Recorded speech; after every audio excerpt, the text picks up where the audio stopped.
Hi, her besties, it's your hairstylist, Candid My Hair. So nice naman na may pa-intro So na. for today's client, dito tayo mag-home service sa Versailles. Ewan kung paano bigkasin niya. Basta dito yan sa Las Piñas City. Pang 5th day straight na nga namin to nag-home service guys. Kaya ayan, for the travel muna ang mga fair zones. Medyo mabilis na nga lang pala ang process ng balayage ng mga client natin today. Dahil for the 3rd time ko na sila gagawa ng balayage. O, diba? Loyal at bumabalik ang mga client ko sa akin. Eh, ikaw, binalikan ka ba ng client mo?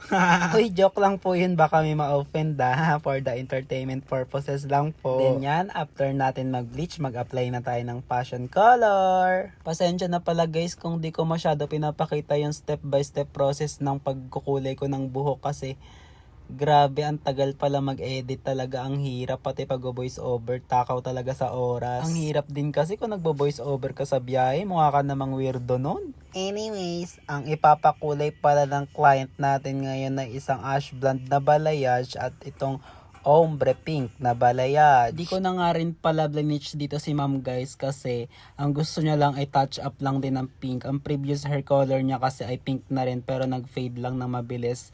So ito ipipink na lang namin ulit. Then ito pala yung pink na gawa ko last time kay ma'am. Ayan lang yung babalik naming color ulit. Basically, pastel pink lang talaga siya guys or rose blonde kasi ayaw rin naman ni mami super pink na pink.